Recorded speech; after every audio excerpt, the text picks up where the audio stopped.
Hello friends, स्वागत है आपका हमारा यूट्यूब चैनल स्टोनो नॉलेज पे। दोस्तों, आज की वीडियो में बात करेंगे 100 वर्ड प्रति मिनट की हिंदी डिक्टेशन संख्या 41 के बारे में, जो कि आने वाले सभी स्टोनोग्राफर एग्ज़ाम के लिए बेहद महत्वपूर्ण है। तो चलिए फिर दोस्तों, ज़्यादा देर न करते हुए यह डिक्टेशन स्टार्ट करते हैं। कोरोना वायरस ने नए प्रतिरूप ओमिक्रॉन के संक्रमण के खतरे को देखते हुए केंद्र सरकार के साथ राज्य सरकारों का सचेत होना समय की मांग है, लेकिन उनकी ओर से जिस तरह रात को कर्फ्यू लगाने की घोषणाएं की जा रही हैं, उसे देखते हुए यह सवाल उठना स्वाभाविक ही है कि आखिर यह उपाय कितना प्रभावी साबित होगा। यह सही है कि कोरोना की पिछली लहर के दौरान भी ऐसा ही किया गया था, लेकिन यह कठिन है कि उससे संक्रमण के प्रसार को रोकने की सफलता मिली थी। यह ठीक नहीं कि दिन में सार्वजनिक स्थलों पर भीड़ जुटाने एवं उसकी ओर से कोविड प्रोटोकॉल का पालन न किए जाने को लेकर कुछ न कुछ तो किया ही जाए और रात को कर्फ्यू लगा दिया जाए।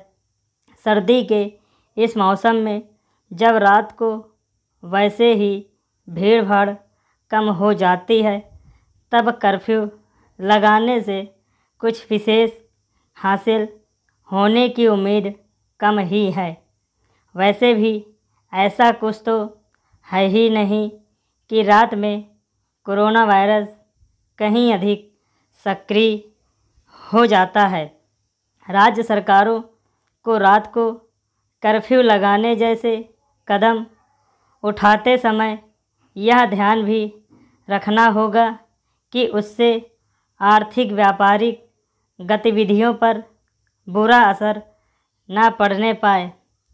इसकी अनदेखी नहीं की जानी चाहिए कि ऐसे कदम से सेवा क्षेत्र के प्रभावित होने की आशंका उभर आई है। निसंदेह कोरोना संक्रमण से सतर्क रहने की आवश्यकता बढ़ जाती है, लेकिन इसी के साथ यह भी सुनिश्चित किया जाना की ज़रूरत है कि कोविड प्रोटोकॉल के पालन के तहत आर्थिक व्यापारिक गतिविधियां चलती रहें। एक ऐसे समय जब अर्थव्यवस्था पटरी पर आती दिख रही है, तब सावधानी बरतने के नाम पर ऐसा कुछ नहीं किया जाना चाहिए जिससे उसे धक्का लगे। जितना ज़रूरी लोगों की जान बचाना है, उतना ही जीविका के साधनों की भी है। राज्य सरकारों और खासकर विधानसभा चुनाव वाले 5 राज्यों को इस पर भी ध्यान देने की आवश्यकता होनी चाहिए कि कहीं चुनाव प्रचार से जुड़ी गतिविधियों को नियंत्रित करने की आवश्यकता तो नहीं। यह अच्छा है कि निर्वाचन आयोग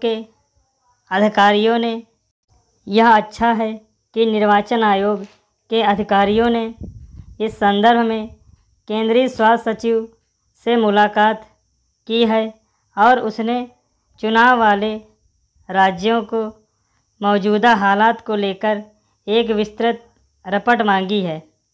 इस रिपोर्ट के आधार पर न केवल आवश्यक कदम उठाए जाने चाहिए, बल्कि हालात के लगातार निगरानी भी रखनी चाहिए। इस सर्वथा उचित होगा कि चुनाव वाले राज्यों में टीकाकरण की रफ्तार बढ़ाई जाए। इस संदर्भ में आम लोग भी सचेत होना चाहिए, खासकर उन्हें जिन्होंने अभी तक टीका नहीं लगवाया है। इसी के साथ मतदान कर्मियों को कोरोना योद्धा के दायरे में लाने पर भी विचार किया जाना चाहिए। पैराग्राफ। लालच बुरी बला है, यह किसी को आधुनिक बुरे दिन भी दिखा सकती है।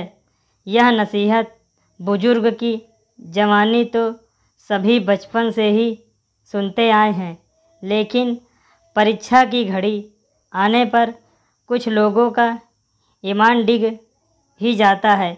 राजधानी लखनऊ में पिछले दिनों एक ऐसे ही वाक़या हुआ जिसमें एक पेट्रोल पंप कर्मी की अचानक लाखों रुपए बरस पड़े। जिस खाते में मात्र 1983 रुपये थे, उसके डेबिट कार्ड में मनचाही रकम उगलती देखकर युवक ईमान धर्म सब बोल बैठा और 5 दिन के अंदर लग्जरी कार, बाइक, जेवर आदि खरीदने में 76 लाख रुपए उड़ा डाले। कार में पेट्रोल डलवाने के लिए एडवांस में ही पंप पर 2.5 लाख रुपए भी जमा करा डाले। खैर सच्चाई देर सवेर सामने आई। यहाँ हफ्ते भर में ही पकड़ी गई। पुलिस 41 लाख रुपए का माल जब्त करते हुए लालची दंपत्ति को सलाखों के पीछे भी पहुंचा दिया। यह एक लालच उनका जीते जी पीछा नहीं छोड़ेगा, न जाने कितने और सबक भी दे जाएगा। बैंकिंग क्षेत्र में सनसनी मचाने वाली घटना ने कई यस प्रश्न भी खड़े किए हैं। रकम लुटाने वाले चूँकि सेंट्रल बैंक ऑफ इंडिया है, इसलिए इसका बड़ा सवाल उनके ही अधिकारियों से है कि आखिर अधिकारी पहले ही लेन देन में इसे क्यों नहीं पकड़ सके हैं। कैसे 110 ट्रांजैक्शन सफल होते चले गए हैं। उन्नत तकनीक के ज़माने में हर ग्राहक की हैसियत और उसकी खरीद से जुड़ी आदतें तक दर्ज हो रही हैं, फिर भी 2000 रुपये से कम डेबिट कार्ड से 15.5 लाख रुपए का निर्बाध भुगतान कैसे हो गया है। आखिर इसे आपराधिक लापरवाही नहीं तो और क्या कहा जाए। जहां इतनी बड़ी रकम निकलती रही और बैंक अधिकारियों को कुछ पता ही नहीं लगा।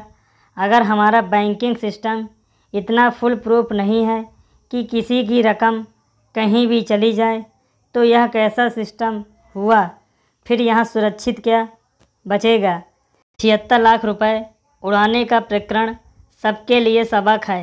बैंकों को इतना सशक्त सुरक्षा तंत्र बनाना ही जाना चाहिए कि जनता के विश्वास पर कोई आँच नहीं आने पाए। बैंकिंग सिस्टम में तो भरोसा ही सबसे बड़ी पूंजी है। दोस्तों, अगर आपको हमारी वीडियो अच्छी लगी हो तो वीडियो को लाइक करिए और वीडियो को शेयर करिए ताकि लोग ज़्यादा से ज़्यादा हमारी ये वीडियो देख सकें, और चैनल को सब्सक्राइब करना बिल्कुल भी मत भूलिएगा। So thank you very much दोस्तों।